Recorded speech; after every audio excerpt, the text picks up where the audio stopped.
All right, people. So, uh, I'm having a little bit of issues right now. Considering the fact that, well, you see, the situation is my order for my collector's edition of Final Fantasy VII Rebirth. Well, it's taking a minute. Okay, it's taking longer than I expected to get here. All right, so this is what I've been keeping updated on my. Sorry. So I've been keeping updated on my order through Aftership. Thanks to my mom buying it, and it's going to my mom's house. I get that, but I've been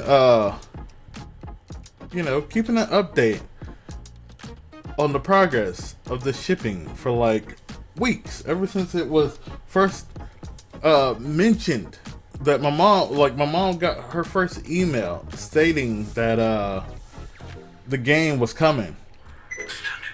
And so so here's where it goes. So my mom sent me the email on the 10th of February, and here it is. I was all looking forward to it, and this is how it's going so far. Okay, the 12th of February, shipper created a label. UPS has not received the package yet, so I was waiting for that. Then finally, we get some movement on the 25th of February. Okay, I believe that was what, Saturday or Friday? No, it was Sunday. Sunday, we get it. Now, granted, the entire time of the 12th, it said, oh yeah, it was arriving on the 26th. It has changed multiple times from March 4th, well, the 26th, which was Monday, to March 4th, which is next Monday, to now saying that it's going to arrive on Friday. It has gone through Las Vegas, Salt Lake City, and Colorado.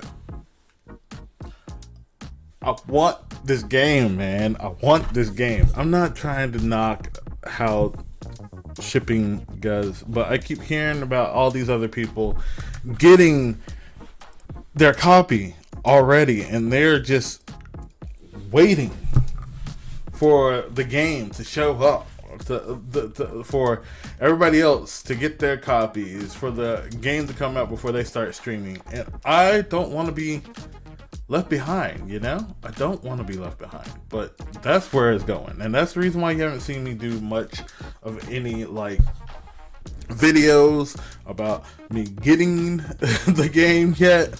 The collector's edition, I plan to do an unboxing video when I get it, but at the end of the day, I'm still waiting. I think until I see certain people get their collector's edition. I think I saw one person get their collector's edition. Give me a second.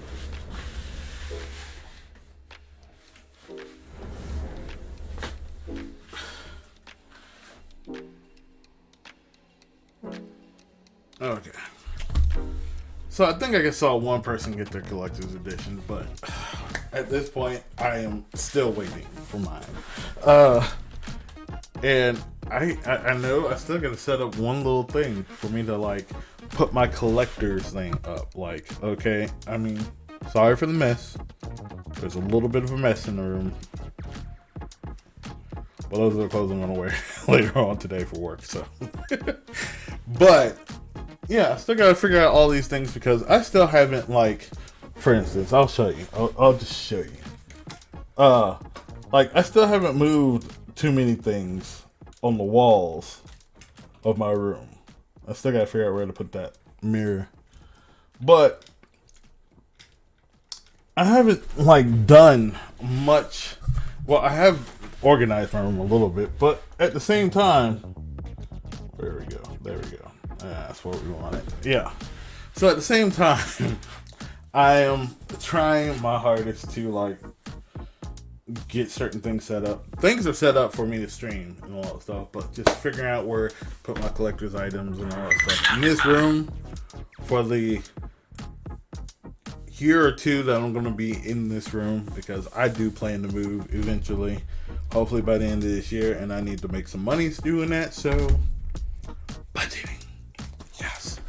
And yeah, I did take a shower, so I haven't put my lotion on, so I know I look kind of rough, okay? But I'll get the lotion on. So that's the reason why I'm wearing this. I took a shower. I'm about to get ready for work. Well, I don't have to get ready for work for a minute, but that's the one thing I want to talk about in the video. Just why I haven't started pumping out the Final Fantasy VII Rebirth content just yet. So, with that being said, the next thing I want to talk about is Avatar. I don't know if y'all noticed, but Avatar: The Last Airbender came out. The live action TV Netflix show came out. Last week, I believe, around this time last week, and it is good. I enjoyed it. I thoroughly enjoyed it. I get what they were trying to do with adding new scenes. I mean, come on, we got Azula in the first season of this show, and Azula wasn't even in the first book of the original cartoon. And but one thing I've noticed on online is that a lot of people are already criticizing the show. And when I say criticizing, here's the thing, I enjoy good criticism. Okay? Good criticism can good, in my honest, good faith criticism can literally change the whole scope of something. When you get criticism and you take it and you have a chance to fix those mistakes, well, you can make a better product, so to speak. Now, the cool thing about Avatar: The Last Airbender is that it is good. It is quite faithful to the original cartoon, unlike the live-action movie by M. Night Shyamalan. Okay? The M. Night Shyamalan live-action movie was, the only redeeming factor of that movie was that at the time, the kid who they picked to play Aang, or Ong, for some fucking reason they use that name. The kid they picked to play Aang in the movie was a decent martial artist in his own right. It was his first, I think it was his first and only acting role, and he did portray the physical aspects of Aang in a good way, even if they changed so much, so drastically about that movie when it comes in regards to its source material. I mean, just saying. But the thing that I really have, but when it comes to this live action adaptation, I love it. I liked it. It was good for what it is. Don't get me wrong. It will never, ever replace the cartoon in my eyes. And thankfully, with Netflix, you can watch the original cartoon series. You can sit there and compare it all you want to, but guess what? You got two great series right there. And so, the other day, I was listening to Actual Justice Warrior.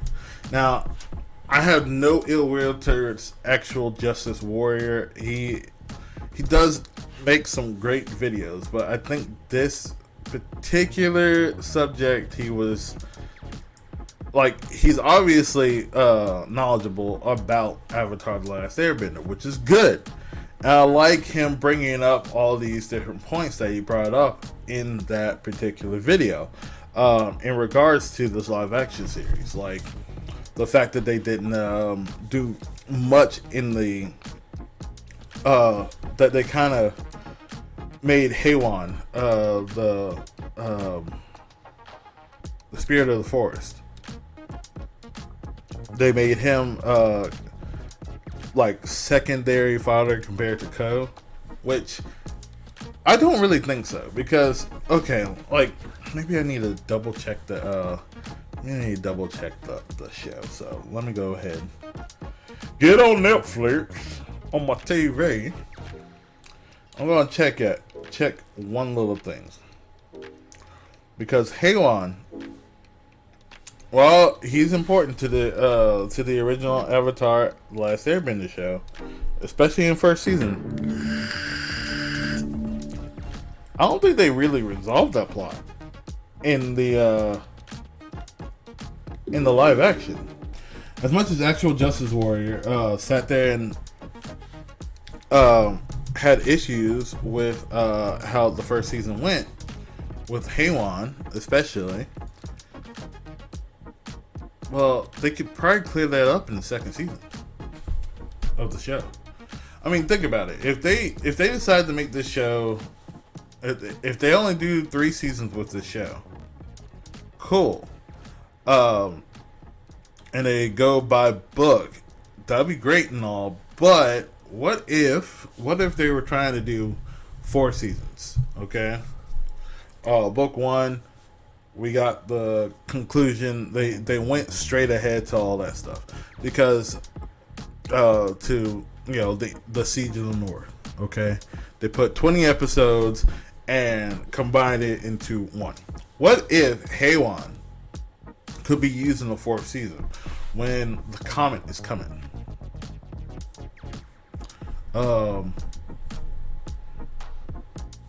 Like the 4th season could possibly like clear up everything that's going on, all the loose ends that they had through the first 3 seasons. There are criticisms that you can make, and the way I'm looking at it at this point is that we don't know what their overall like vision is. But they stuck very closely to like most of, well, the baseline stuff of the Avatar, and that's what a lot of people loved about it. Now, yes, we don't have Goofy Aang, although I did see a scene where he does do that one little bit where he like sits on the ball of air and he's riding the ball of air until he hits the statue. But what if there's so many extra things that they could tell? They might want to add in Toph into the whole Haywan arc. Maybe they want to do this or that or whatever. Like, they could do so many things with this show that we haven't seen yet. So so far the show has been generally well accepted. Like the last time I checked, it had a 60% critic score on Rotten Tomatoes and a 75% audience score. I don't know if it's changed since then, but let's see. 2024. Let's see if I can find the Rotten Tomatoes.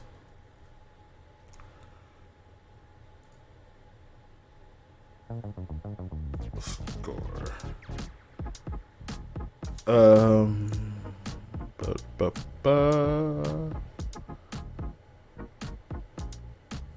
There we go.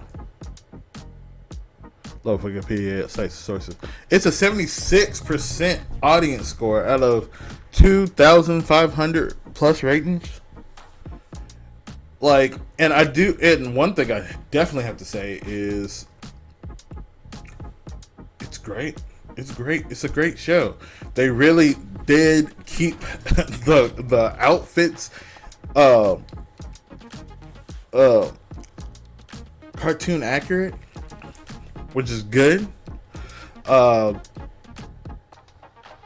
everything about it is good so far. I love the show. I don't know. I could keep going on about how much I love the show, how much I like it, but I also know that there's plenty of differences between this live action show and the original cartoon. But none of those changes really affect the show overall, in my opinion. Because again, we only got 8 episodes, 8-hour-long episodes that pretty much fulfill the roles. And yes, Aang didn't touch any other bending throughout this first season. Cool.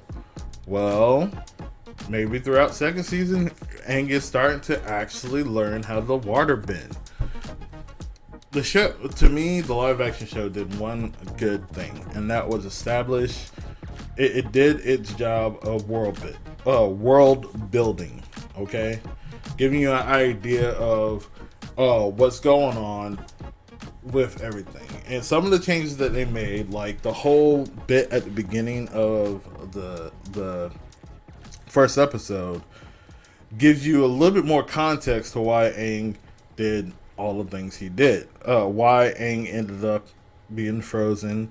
How the firebenders really attacked the airbending tribes. I mean, in all honesty, like, okay, Actual Justice Warrior did say this one thing, and I have to, like, kind of bring this up. He was like, okay, the Firebending Nation is a big nation. They could have easily attacked 4 different things all at once, right? Well, wouldn't it be a lot... Let me just point it to you this way. Wouldn't it be a lot more feasible, more advantageous if the whole airbending tribes, all of the airbending tribes were all together at once in the Fire Nation attack? The airbenders are a more peaceful community. The airbending nations were more peaceful, so they weren't attacking others just to attack others. So with everybody thinking, with all these different benders actually going to one location to try to save the Earthbending Nation and all that stuff, right? Airbenders all of a sudden, oh yeah, well, we want to look at the comet. Let's all get to this one area, the southern air temple, and check out the comet and have a festival. That kind of makes sense. I mean, the world is at peace. It makes sense. The world is, as far as they knew, was at peace. And, the Avatar, the Firebending Nation, had just already passed, and while he was alive, he did everything he could to continue peace throughout the land, right? So, of course, all the airbending tribes probably went to one location where they would get a better view of the comet and they celebrated, had a festival, and joined together and all that stuff while they witnessed this cool occurrence that only happens every 100 years. If the Fire Nation attacked them at that exact moment, where they're doubly strong, they didn't realize they had that. Maybe all the other different bending nations didn't realize that. Oh goodness! So the comet boosts up firebenders. Well, guess what? There you go. You kill 2 birds with 1 stone, because you think you got rid of the Avatar of the Airbending Nation early. You think you got rid of all the airbenders all at once. You got rid of everything all in one location. That is beautiful. They didn't have to expend their troops to 4 different locations. They could have just sent their troops to one location. It makes sense when you really think about it. So I like that change. I like getting that idea, and the fact that Aang didn't know that he was an avatar at that in that stage. When you find out that you're an avatar, like for a young kid at 12 years old, get it. In the cartoon, Aang knew that he was the avatar, and he trained in all the different. He had a little bit of training in all the different, like bending things, especially water bending. However, Aang initially finding out that he's the avatar at that exact moment, 12 years old, of course he's gonna be freaked out. He's like, if you put something on a 12-year-old saying that he now holds the weight of the world on his chest because he was born, anybody would freak out from that.